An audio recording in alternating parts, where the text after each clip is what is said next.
Hello, good morning, good afternoon, good evening. Mindset to Mike, episode 19. Welcome back to the program, everybody. Jimmy over here on this side.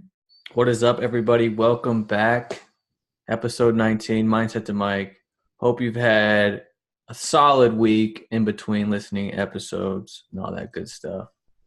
Yeah, man. Drew's got his hat on backwards, looking all just relaxed, man. It's Chill Monday, man. You got me feeling chill. Now, you just changed my whole mood. I was all fired up. Now I'm relaxed. Keep it cool, man. All right, I'm going to get re-fired up again. Welcome back, everybody. Feels like it's been forever. It always does. But good to be back. Good to have you all back. When we do these, I picture everybody that interacts with our posts and listens. I picture all of you sitting in front of me, butt naked. And I'm just talking to you because they say that about public speaking, right? You got to picture people naked. It takes away your nerves. Well, just know that I'm doing that with all of you. Not really. That'd be gross. That'd be gross. So let's get into it, man. What's been up with you since we last spoke? Let's see. Actually, I was in Dallas on last week for a little convention. We did the Composites and Advanced Materials Expo. Ooh, are you like at the booth? Yeah. Doing that got in Monday, set up everything, and then the show was Tuesday, Wednesday, Thursday, and then came back home Friday morning. So did you get to experience any Texas? A little bit, yeah. We were downtown Dallas, staying down there. There's a lot of cool little restaurants and bars and stuff. So we got a little experience, a little bit of that, after hours, and pretty interesting show too. A lot of it's kind of like a niche trade show, and we're like a niche within that niche. You know what I mean? So there's a whole wide variety of like aerospace, like technologies and composites and stuff like that. A lot of really cool stuff, but pretty productive week, man. It was a lot of fun. Got to travel with a guy that I don't see often, but he's a cool dude. So had some good conversation and stuff. Yeah. So how about you, man? How was your little vacation there? Hit the beach, dude. Vacation number 2 with little Elliot. We had his first birthday party, and then we went right the next day, hopped on the plane and headed down to Anna Maria Island, Florida. So it was. Where's that at? So it's like an hour and a half, close to 2 hours north of Fort Myers, Gulf side. So nice. Yeah, that was cool, man. Our condo was like you walk outside and you go across the street and you're in a parking lot, and the parking lot leads right to the beach. So it was, you're right there at the beach. It was awesome. Elliot's his first beach vacation was a little rough. If you remember, stomach bug hit the whole house. I think you might have been victim. Oh yeah, I fell victim to that. And but mainly when we were at the beach with him, he was at an age where he was like standing up and walking around a little bit, but not much. And he was trying to eat everything, like the sand and all that. Well, now he's like Mr. Independent. He's like, just get away from me. I got this. And he just takes off down the beach, like picking up shells and seaweed. And so it was really just walk behind him and make sure he doesn't fall in the water or anything the whole time. So that was cool. Nice.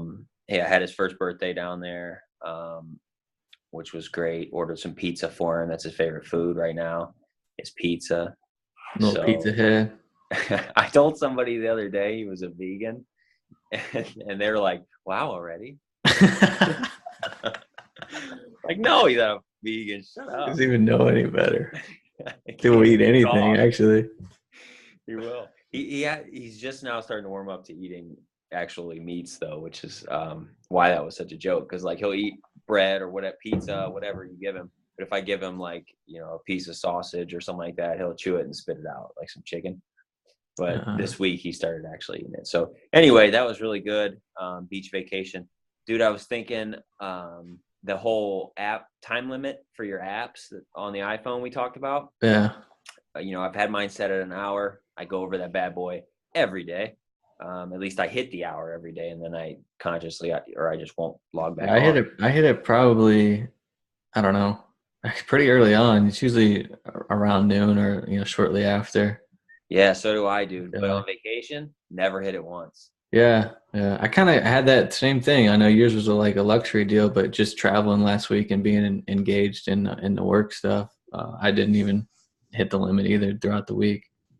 Yeah, so that just makes you think, like, what if, or made me think at least, what if your normal day was so focused and engaged that you didn't need to be on your phone? Like, That's what if you tough. were doing for a living something that you never, every day was just you focused, engaged in the moment, right? That you didn't Right. feel the need to grab your phone. I thought that was kind of interesting. Yeah, and the amount of things you can accomplish, with Oh yeah, that. or the little you can accomplish on vacation, but you're Right, right. all the experiences with your loved ones and your boys. So that was my vacation, man. And that I was thinking though, I seen this, and I know you reached out about this. There was some news that broke, dude. Some Oh news yeah, on our friends up north, eh? the Canucks What are they leg doing up there, bud? legalizing the marijuanas, They're the getting, tweeds, yeah, smoking dude. the It was pots. going crazy too. Yeah, dude, it's pretty interesting. Um, so like I was thinking about that, and so I just started reading a little bit more about it, and their whole thought process behind it was like, you know, marijuana is too easy for kids to get their hands on it, and it allows criminals to be profitable in a sense. It's like, so their goal is to like eliminate that, legalize it, but be able to put in rules and regulations to maintain it. And they're foreseeing like a $4 billion like market for that. It's um, crazy, dude. They're already experiencing scarcity issues. Like they can't meet the demand. People were like in line at like 3:30 in the morning when the dispensaries open at like 10 a.m. you Dude, they know had day one, they had it was like 13.5, almost 14,000 in-store sales and 30,000 online sales. It was day one. Yeah, I thought it was interesting because they have it where you can go to like government website or whatever and buy it online, which is Yeah, pretty wild. Amazon will slang it next. As for a drone's gonna drop off a little bag to you. The weed man is Amazon. Yeah. So that made me start thinking about like what's next, and like as far as the U.S. goes, we already have 9 states that legalize recreational use, and then 30 states total that have some type of legal form, whether it be medical or something like that. And the numbers for the U.S. last year was like over $9 billion, Woo! 2017 in revenue. See, it's just like, what are you holding on for? Like, come on, Yeah, dude. yeah, I Like, agree, man. It's like people have a negative connection to marijuana, and they think it's like the gateway drug, but it's really like it's no different than alcohol, if you ask me. Um, and actually, to the positive side of that, marijuana offers way more benefits than alcohol does. Alcohol doesn't offer any medical benefits for whatsoever. sure. You know what I Thins mean? your blood. That's about it. Yeah, I mean they Makes can you look can recommend a glass of wine or a drink a night or something to help thin the blood out, and for I don't know. There's probably some medical things, but overall, it's like people were so worked up about this marijuana deal, and I don't think it's that big of a deal. I'm like, if you're responsible and you're going to do it, why not create a market and wealth and jobs to support it? in a safe avenue. You can have you have a way to do it that everything's been, tested and There's standards, right? Yeah. exactly. Yeah. Why not do it that way? And like, I get the thing. Like, I love what you said. You read that they said about kids are doing, like, young kids are getting it anyway. And like, I just think about when we were in like middle school, dude. People were buying weed like crazy in middle school, like Right. without issue. If you just needed some, you could get some as a Um, middle school kid. yeah. Like it's So like, everywhere. let's control it. Let's make it. Let's make some money off of it. I like it. I think it's a great idea. Yeah, and if you can put that money, all that money's taxed, and it goes to benefit schools and your communities. It's like, just just grow up and deal with it. I guess I don't For know, but sure. I don't think it's a big deal. I think it's a smart move. It's gonna have to happen everywhere eventually. And my biggest thing is I got some stocks in some cannabis companies, so I need that to start happening. Like, Ditto, bro. Ditto. Um, little selfish action there. Yeah. But, and you know what they would be able to do with all the money? Fix the potholes. Oh, full circle, bro. All right. I'll be here always. Yeah, fixing potholes with it. But what I was thinking would be interesting, though, because in one of the pictures I see was like just some dude on the street smoking like a big old blunt. And I was thinking, like, it's just, that's so weird. It's a paradigm shift that's okay. Mhm. But also, like, what if me and Elliot are walking down the street and some dude just blows a cloud right at us and we got to walk through it? You know, that's an interesting dynamic, because their contact buzz is a thing. And like, if somebody's standing there drinking a beer and I walk past, my 2-year-old or however old he would be isn't going to get drunk. But if you're just blowing weed smoke and I got to walk through that, and I don't know, maybe they have some rules. Maybe this guy was just out on the street. Yeah, that's interesting. I guess Elliot's going to grow up like we grew up with cigarettes, you know. But I imagine the secondhand from marijuana isn't probably as bad as secondhand from cigarettes, because carcinogens and stuff. That's true. It just does impair you, though. So like you're involuntarily getting impaired. Yeah, that's the issue. It's interesting, but it might not be legal to stand out on the street and smoke it. I don't know. It could have been just a dude at like an expo. It just looked like he was outside. So yeah, I don't know that it's legal in public. You can't drink in public, right? So yeah, that's true. Why would that be any different? Rules, yeah, just don't be smoking around my baby is all. That's all I'm trying to say. Give my baby hot. The walls in the house are all green instead of yellow like they were when we were kids. Yeah. Like Elliot's just the chillest kid ever, dude. Like, what's up? Like he said, you don't have a choice. It's stoned to the bone. Yeah. But anyways, I think it's a good move. Good for Canada, man. They're kind of on the forefront of being one of the first. I think there's another country, I don't even know what the name of it is, that legalized it like nationwide in like 2013 or something. But yeah, it was like Uruguay or somebody like that. It was like an odd. Canada's the first one of like the major 7. The G7. Yeah. So that's, yeah, man, I agree. Let's get with the times. Quit being scared. That's it. Canada's doing it right, man. They got all the good things happening. Mike? What's that? You ever met a Canadian you don't like? I have not, actually. That's right. Have you even ever met a Canadian? I have.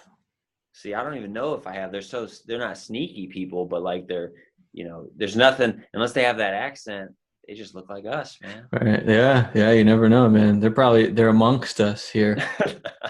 If you ever walk by a person that smiles and says good morning, dude, that's probably a Canadian. Straight up, and looks real healthy and not broke. Yeah, right. So, yeah. Well, current event update for that ass. Canada smoking tweeds. Hey, man, it's time. It's time. The Challenger Boy final update is upon us. It's been 30 days as of yesterday. And I guess it's time to share with the people if we're successful or not, man. And to be honest, you know, I haven't even shared with you, and you haven't shared with me. Yeah, no, you're right. I would tell you I'm a good vibe reader, and I'm not getting the vibe that you're successful. Well-defined success. So now we're talking. That's the way I look at it. So I'll go first. I did record a video yesterday to go over everything, so we can talk about it, because I'll release that, in tandem with this podcast. So people will get the detailed update in here, in addition to the video. But so overall, collectively, with the 30 days, I was able to improve my vertical just over 4 inches. And I got 3 of those really quickly, like within the first week. And I was real pumped and confident about that. And then I just kind of plateaued. I don't know exactly. Maybe I just didn't change up the program enough, or maybe, your body's only physically able to adapt so much in a certain time frame. So I think I had a lot of room to grow early on, because I just never really activated my legs like that before. It was really never really a focus. So I think I gained a lot. Just like when you go on a diet, most people lose weight really quickly at first, and then they just kind of stop. Plateau. Yeah. So I think that's what's happening right now, or what happened in the latter 3 weeks. But I still saw, improvement, and my legs feel so much better, and I, I'm in like more physical condition shape than I ever have been, you know. So that's an added benefit too, and I feel great. So when it comes to the actual goal of being able to dunk, no, I am not able to dunk at this point. But the biggest, yeah, big surprise, everyone. I mean, everyone could That's a have big guessed it. goal. That was a I big one. kind of knew going in that that would probably not be the case, but I still wanted to apply the, going through the motions of setting the goal, doing the research, implementing a plan, making any adjustments as needed, and just kind of sticking to it. To so the real only failure that I see is the time frame, Mm-hmm. right? Yep. So I'm still making that's the beauty of goals. So goals are your own, and you're able to change them and adapt them and adjust the time frame if needed. Doesn't mean that the goal once you didn't hit the deadline that goal's over. Like, oh, I can't do it. So my mindset is still like I'm going to continue to work on this, and maybe it's 6 months from now that I actually physically am able to do it. But 30 days is 6 months. The goal is a goal, and I still plan on checking that off my list. So no, I wasn't able to dunk. So that's as far as the challenge goes, it's considered a failure based on the deadline. But other than that, I had tremendous growth. I didn't have improvements throughout the whole 30 days, not only in just physically, but just going through the motions of the routines and holding myself accountable, and the mindset that came along with it. I think was a win overall. So I'm pretty pleased with what I've accomplished. So, and I still want to move forward and make it happen. So I'm going to do that, and I'll keep everyone updated. Maybe it'll be like once a month update or something. But it's going to happen. Your boy's going to dunk, dude. One Straight day up, you can do it. You can fly. you can fly. MJ dunked when he was a little boy in the beginning of a Space Jam, if you remember, and he was like, I know you're only 4'8". He was like probably 3'2". Yeah. Anybody he has two left feet in that movie. So, you hit all the big points in there, like, and I hope everybody was listening real close when you were talking, because obviously 30 days is not a lot of time to do like a goal, like learn how to dunk when you've never even been close to dunking. That wasn't the point. The point was, and you totally nailed it, to set a goal the right way, work towards a goal the right way, do your research, work towards it, fight through the mental stuff that's trying to knock you back down. And it's your own goal. You can change it. You nailed it, dude. You could change your goal if you need to. I hope everybody really understood that. As long as you're making progress, it's fine to change the goal, especially if it's something silly like dunk a basketball or do a handstand. Push it back until you can do it. You don't have to feel like a total failure and then give up. That's it, man. I felt like overall, like I said, I had way more positive outcome than the time frame failure. Yeah, man. So, I just moving pictured right you along. handstanding down the beach, bro. Oh, we gotta talk about that. So my final update is same thing, dude. I'm not doing a handstand. No, And no, I'm still not. And I'll post a video too. I don't know. So been working on my core, been working on the mental aspect of it, of just doing the thing without feeling like I'm gonna fall over, which is so stupid. But I still can't do it. I don't, and part of it is I'm sure my core is not totally strong enough yet. But the mental piece of it is still really big for me. I haven't been able to fight through that. And now I would tell you, so part of my experience was, so I had that vacation, right, where we went to the beach. My plan was work on my handstand at the beach. You can fall in the sand, blah, blah, whatever. Didn't do a single handstand on vacation. Not one. So that's a whole week gone out of my month. And when I was thinking about that, I was thinking about the reasons I failed, right? And one of the first ones was, okay, well, I took a week off. Well, why did I take a week off? Because I was too busy. I was on vacation. But like that is such an excuse, dude. Yeah. Too busy. Shut up. If you're never too busy for things that are really important to you. That's the gist of it. If Yeah. it's really important, you're not too busy. I wasn't too busy to go to the beach with Lucy and Elliot and our friends. You know what I'm saying? Right. I just too busy to try to handstand while I was there. So ultimately, I was not too busy. I didn't want it enough, and that's the problem. So that's a really powerful thought. Yeah, I can relate to that because that whole week last week I was in Dallas, dude.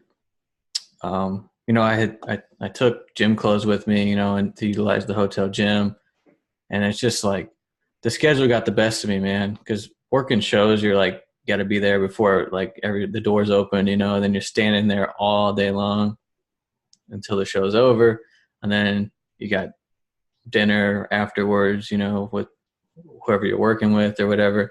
So I'm like, I didn't do one workout while I was on that trip either. So it's like, but could I have gotten up earlier before I went to the show?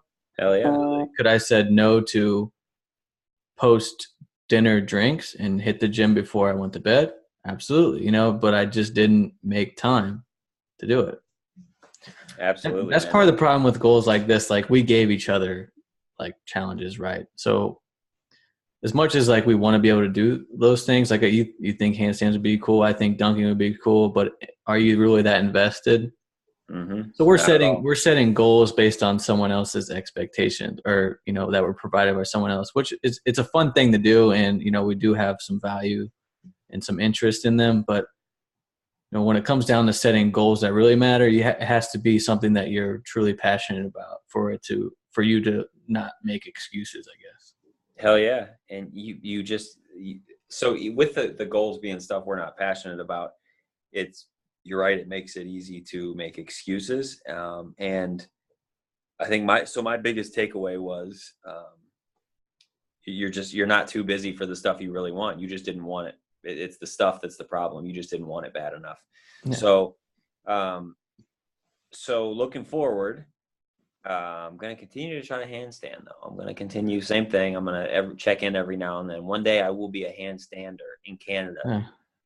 So so I ended up, when I recorded my video yesterday, I just had the idea to record another one real quick after I did my verticals, and your boy tried doing a handstand. So you have to see. I was talking to a mutual friend of ours yesterday, and we were talking about this, and he said, he mentioned that it's funny that the challenges were so opposite. Yeah. Like, if anybody that knows Drew knows he could probably handstand all day. And me, I'm much closer to dunking than you are. I've done it in my life. So it would be much easier if they were reversed and almost ideal for the other person. Exactly. But that's why we did it that way. So stay tuned. You'll see the video, but so I won't really go into much detail. I just thought it was funny. I got some balance to me, bro. I bet you do. Sports a little bit. You're compact. Yeah, this 4'2" frame, bro, close to the earth. So we're gonna keep going with the Challenger Boy series though, and we're gonna check in with the people also that we're doing challenges along with us, so you see if they care if we share their updates. And so for the next challenge, we're gonna crowdsource some ideas. So part of it is, we want to do stuff that we can get behind and we can want to do, we get passionate about, but we want to see what you guys come up with too. So if you see us in person, if you got our number, shoot us a text. If you get on the Facebook, get on the Instagram, get on the YouTube, comment, send us a message on there and tell us some ideas for challenges you'd like to see us try. And then we'll gather all those. We'll find the few that we can get behind the most, and then we'll put a poll up and have you guys vote on what you want to see us do, and that'll be the next 30-day challenge. So we'll get the ball rolling there. Send some ideas in this week, and we'll round them all up, and we'll post a poll next week to see what you guys want to see us do next. I like that. That would be fun to see what people come up with. Some people know us pretty well. Some people don't know us at all. So it'd be pretty interesting to know what the spread is on that. For sure. So, shifting gears here a little bit, I was listening to, if you're not familiar with Tony Robbins, I suggest you get familiar. Tony Robbins is kind of the self-development, self-help guru, but he's got a documentary. It's called "I'm Not Your Guru" on Netflix. Really, really good documentary. But he's got several books, and this kind of developing yourself and self-awareness is his. That's what he does the best. So really powerful dude. Awesome to hear him speak. And he's got a podcast. I was listening to his podcast this morning, and he had an episode about it was about a bunch of different things. But on this episode, he went through this exercise with a couple people about self-awareness, and I thought it was super, super interesting. And I thought it'd be sweet if we do it on here between you and I, and see what we come up with. So he has kind of a series of questions. It's like 2 or 3 questions, and it's kind of to show how your environment and your the people you were around and the people that you cared about when you were growing up, how that impacts who you are today, with the ultimate goal being self-awareness of how you are how you got the way you are and why you are the way you are, and that kind of thing. So you like Tony Robbins too, right? Oh yeah, for sure. I think didn't you read one of the books? 2 of them. They're mostly focused on investment stuff, but Money Master the Game, right? Yeah. So the first question he asks is, whose love did you crave growing up? Whose love did you crave growing up? So for me, that was my dad. So if you think back to who were you around growing up that you just wanted their love? The things you did was to make them happy, make them love you. Mine was definitely my dad. What about you?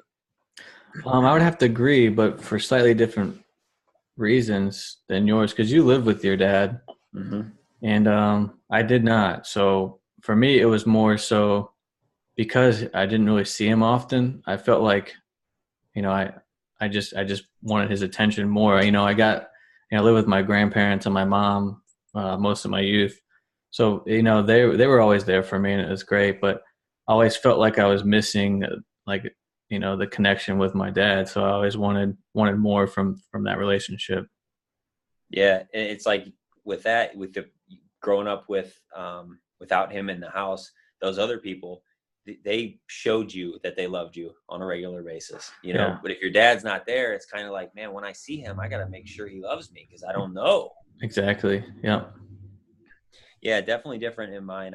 Mine was my dad. He was, obviously I lived with him, but my dad was kind of ran the show. And he coached different things when I was younger, and he was very, very demonstrative in the house. He ran everything. It was his way. So it was definitely him, and he wasn't super affectionate, really. So it was him that I wanted kind of to make sure that he loved me.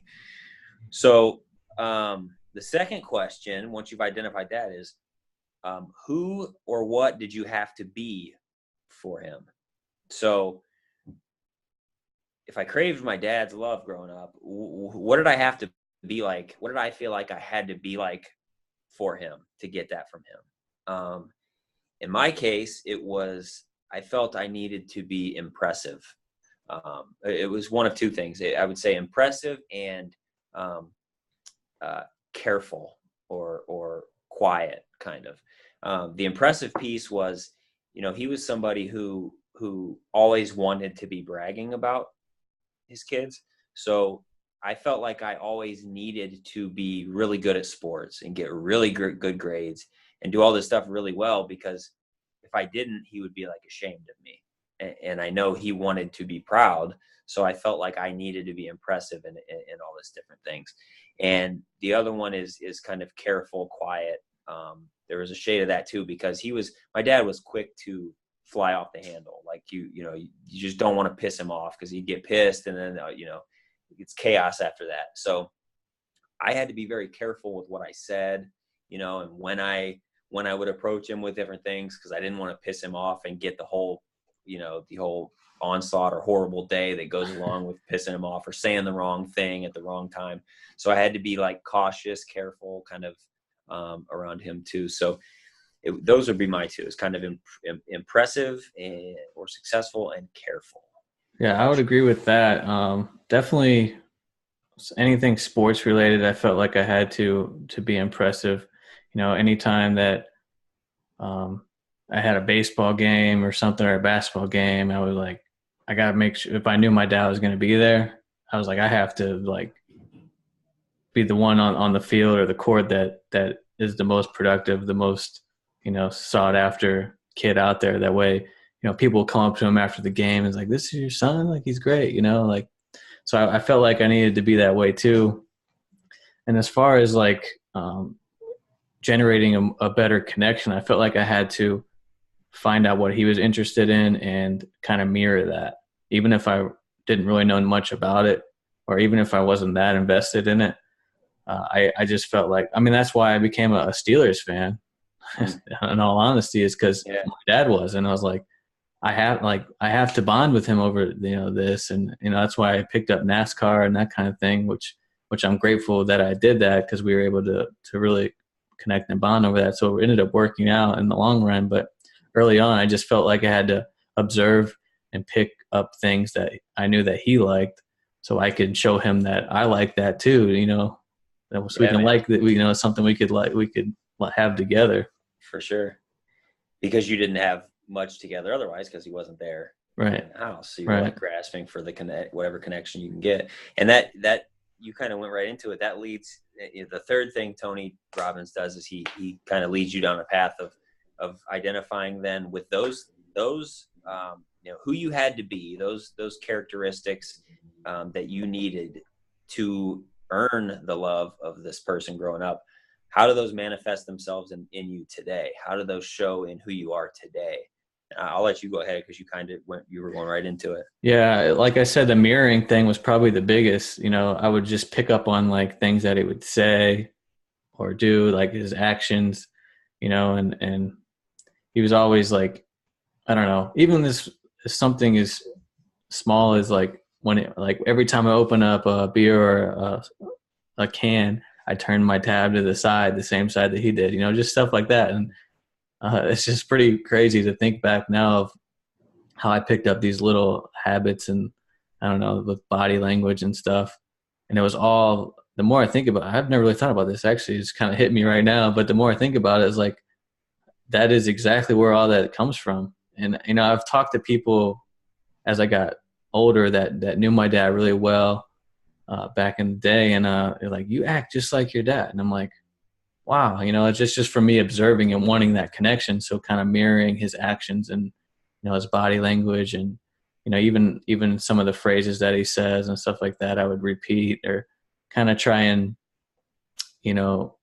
emulate him as like with peers on my level, as well as watching him interact with those same people.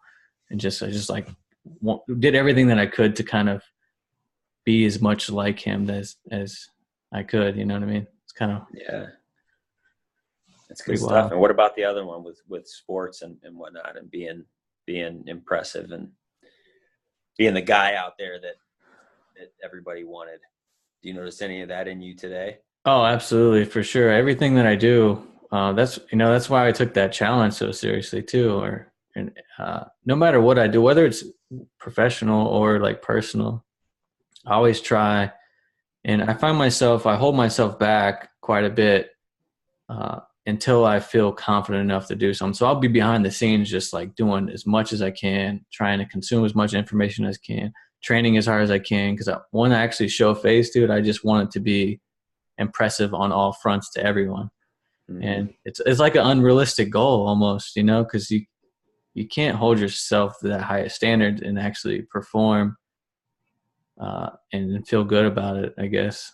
But that's very interesting, because I've held that. I felt like, because through my work career and my advancements, I just felt like I had to get a new promotion so I could show him that I'm working hard. And we worked for the same company for a period of time, so I was like, you know, showing him that I can work my way up, because he kind of worked his way up too, you know. So I'm like trying to follow his path in a different light. But yeah, I mean, I still apply that stuff today, and it's kind of a blessing and a curse, I guess. Yeah, man.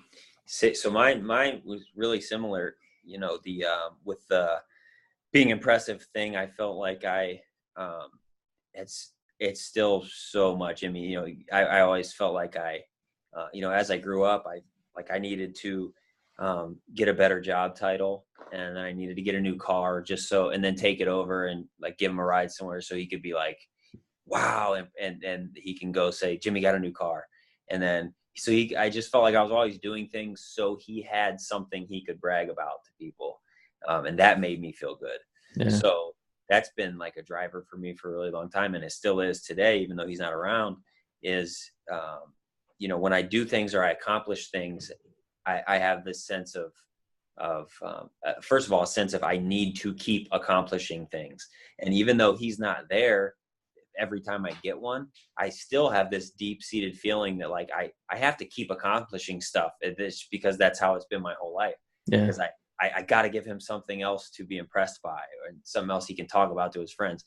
So even though he's not here, I still have that. And that's, you know, like you said, it's a gift and a curse, because sometimes I'm not complacent isn't the word, but I'm not, you know, I'm looking to move maybe too quick. I'm looking to do the next thing and Yeah. getting something more rather than just kind of taking my time.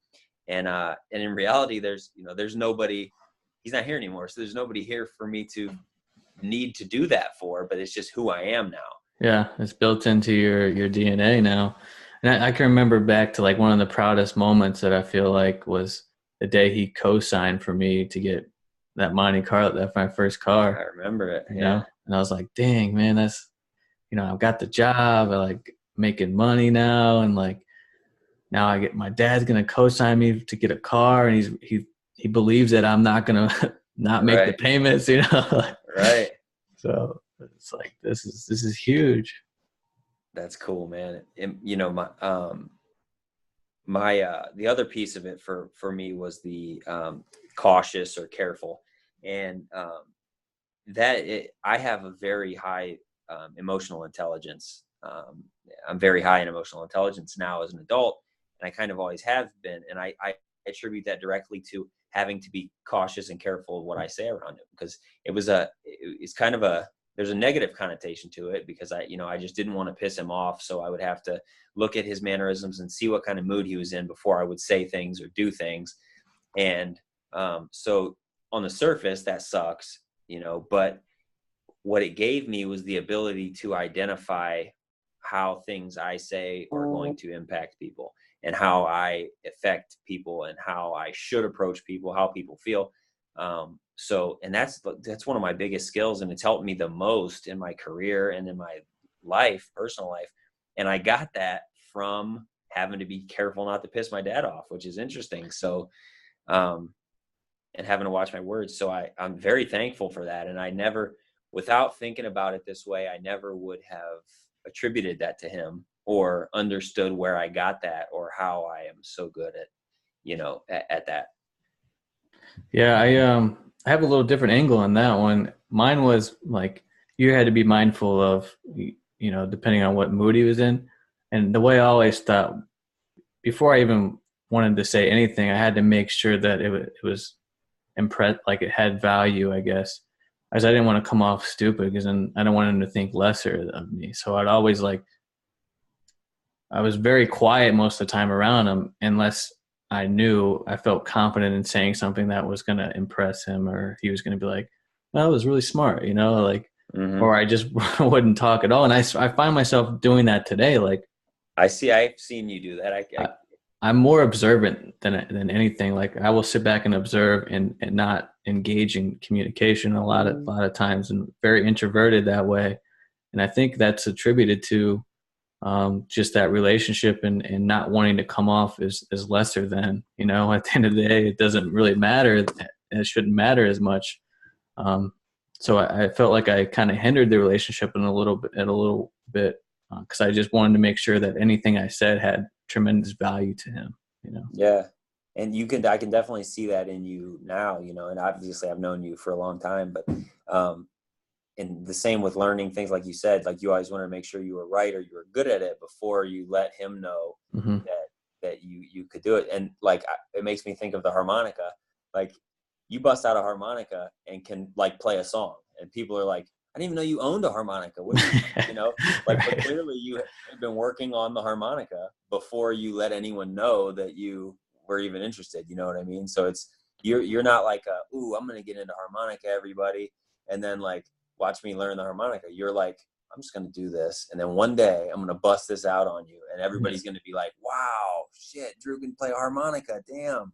You know what I mean? Yeah, that's so true, man. It's exactly kind of how that whole harmonica thing happened, because I just got one day and I really didn't, you know, some people knew, but then I would just try and learn a new song, you know, and I'm like, next party or the next event, or next thing you know, I'm like, it's in my pocket, you know, when I'm on the weekends when I'm out, and then I just pull that bad boy out, and it's like, you know, it's like just impress people, you know. Yeah. So even though he's not here, it's funny you're still doing that, you know. Good stuff, man. So Yeah. self-awareness with Tony Robbins. I would encourage you, if you're listening, hopefully you already did, write those down. Whose love did you crave growing up, and who did you have to be for that person? And then how does that impact you today? How does that live with you today? Really, really good stuff. Obviously, self-awareness is key for any kind of growth. You need to know who you are, and that's one of the ultimate goals in life, is to know and understand who you are. And I seen a quote actually kind of about the whole parents thing, and it was don't don't aim to change your parents, aim to understand your parents. And that was heavy, because you know, a lot of my life I'm like, man, you know, I wish my parents did this differently or this differently, or we're different at this, and my childhood was this, you know, comparing it to others. But when you realize you can't change any of that, and you shouldn't need to, and you start focusing on understanding who they were, why they were the way they are, then you can understand why you are the way you are. Yeah, then you can form your own, you know, opinions, and kind of your focus on your growth and development, you know, based on what you're exposed to early on. Yeah, absolutely. I love it. Self-awareness. Let's head in that direction, everybody. I think that's it, man. Yeah, that's good. Good little therapy session there. Yeah, buddy. That was a nice one. So we'll I know we got some more self-awareness talk on the next episode. So if you're into that, obviously stay tuned for the next one. We got some more shifting gears a little bit, but still some self-awareness stuff to talk about. And then I'll close with a quote that I put on my board this morning that I love, in terms of, you know, the right mindset, and getting past the just action, man, doing things. Forget how, the stuff we talked about in the last episode. Go for it, do it. This quote is Amelia Earhart. She said, "The most difficult thing is the decision to act. The rest is merely tenacity." And I love that, man. I like that one a lot, because that absolutely is the toughest part, is to just do it, is to get the ball rolling and get moving. The rest of it's just who you are, and if you're determined, and if you're fierce, and if you're just going to attack it. But the biggest, most difficult part is to act. I love it. Yeah, that's a good one. I got one that kind of goes along with that. I can't remember who it was from, but I heard it on a podcast, and I just kind of jot it down. Huh? We'll say it was from me. We'll give yours to Jimmy Cvitkovich. All right. If you leave your growth to randomness and learning to luck, you're guaranteeing mediocrity. Ooh, I like it. That's a good one. I thought that was a good one. All right. Well, that's it for this episode. That wraps things up. So keep interacting, keep hitting us up. We talked about a little life update. We talked about the Canadians up there smoking pots. Getting high, enjoying life. Weirdos. We gave you the final updates on Challenge Your Boy. Both of us failed, but if you know anything about us, it is not a fail if you got the mindset that we do. And then we're talking about new challenges coming up. So send us those ideas, send us thoughts, send us, the ideas for the next 30-day #ChallengeYourBoy. And we'll put all those together, and then we'll put a little poll up and let you guys decide what we do next. And then we talked about self-awareness, knowing yourself, why you are the way you are. And some nifty little quotes from me and my boy Drew over there. So until next time, do me a favor and grow your brain a little bit. That's it. Stay productive and get shit done.